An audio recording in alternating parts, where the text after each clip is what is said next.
Hi guys, it's Toddy here, still at CES 2020. Now we are at Samsung's booth here at the Las Vegas Convention Center, and we want to check out 2 of the 4 new phones the company launched just ahead of the show.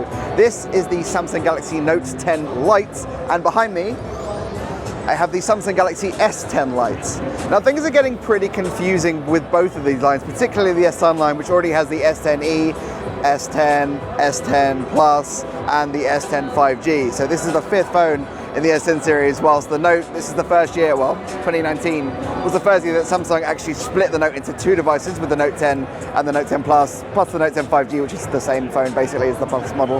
But now we have this, the Note 10 Lite. So these devices share a hell of a lot in common. You might be able to see one slight difference on the back there in the cameras, which I'll get to in a second, but I thought I'd start by just running through everything that you kind of get consistently across either of these, because it really comes down to 3 distinct factors as to which one you might be tempted by over the other. First and foremost, they have plastic builds instead of glass. They still look really nice, really premium feel. The Samsung fit and finish that we've seen from the premium phones that these are part of now, the lines that these are part of, carries across wholly, and you wouldn't necessarily know looking at these that they are any less of devices in that respect.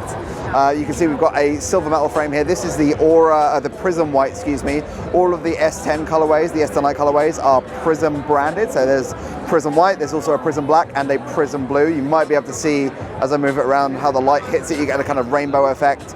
It's one that was most popularized on the likes of the Samsung Galaxy A90 most recently. We have a review on that as well on the site if you want to check that out. Meanwhile, if I can get your attention over to this is the Aura Glow, I believe, version of the Note 10 Lite. But there's also an Aura White and an Aura Black as well, and I'm sure Samsung is already toying with additional colors later on in these phones' lifespan. So what we're looking at here, both phones have basically the exact same panel. It's an extended Full HD Super AMOLED panel. It's 6.7 inches.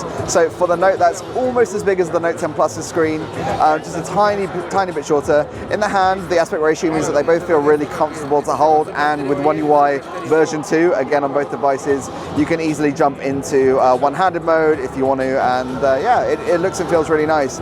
Up the top there, a slight difference, despite these actually running the same front-facing 32 megapixel camera, you can see that Samsung has actually slimmed down the surround on that Infinity O dot camera in the middle there. So it's an interesting difference. I'm not really sure why they didn't decide to do it on the S10 Lite, except for perhaps making it just look like the other S10 devices. But overall, it's a minor thing. Either way, you're getting the same 32 meg front facer with an f2.2 aperture, and it looks wholly fine on first impressions. On the inside, the battery is the same. It's a really nice large 4,500 milliamp hour cell. So you've got lots of charge time there. Samsung's quoting 49 hours of use per charge with either of these devices.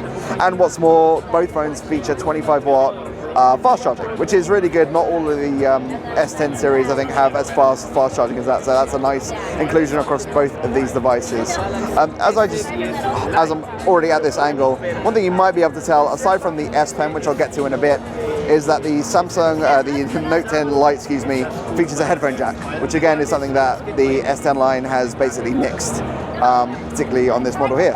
So it's a bit of a shame. If you want a wired headphone experience, this is the place to get it. So let's talk about that S Pen as I just mentioned it, and we'll come back to the S10 Lite in a second. So the S Pen slots into the right hand side here as you would.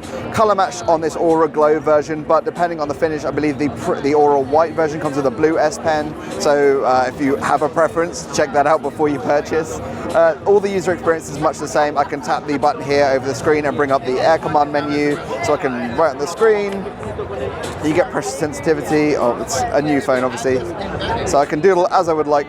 You get translations, all sorts of things you could do with the S Pen on any other Note device, you can do here. So none of that experience is really reduced or hindered by this being a light device, which is really nice. So if you like that S Pen functionality, this is really the most, probably the most affordable way to get it. Now on the S10 Lite, obviously there's no such functionality, but it's still a really nice user experience. One UI, like I said.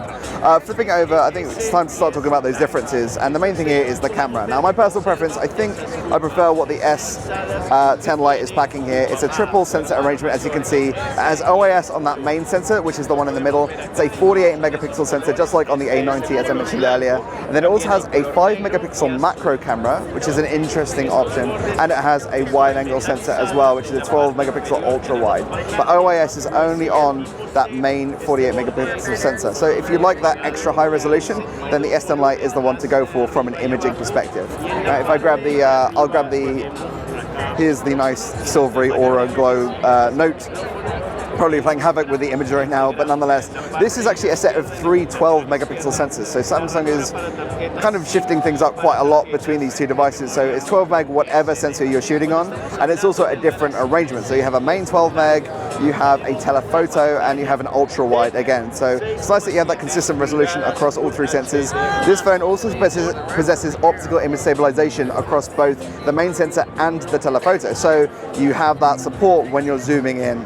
So we talked about the S Pen, we talked about the cameras. The other main difference is the processors. Now both phones come with 128 gigabytes of storage and 6 or 8 gigabytes of RAM, depending on the market that they launch in. The S10 Lite comes with a Snapdragon 855 processor, so a flagship class chipset based on phones from the last year. It's going to fly, should stand you in really good stead for at least 1 to 2 years on most plans. So yeah, really good phone for gaming, for everything. It's tried and true, and we know it's a solid shout. The verdict's still kind of out on the chipset inside this thing. Some are saying it's the 8895, the Samsung Exynos own 8895. Some saying it is the 9810, both of which are featured in high-end Samsung devices from previous generations, but not even Samsung seems to be exactly sure what's in it right now.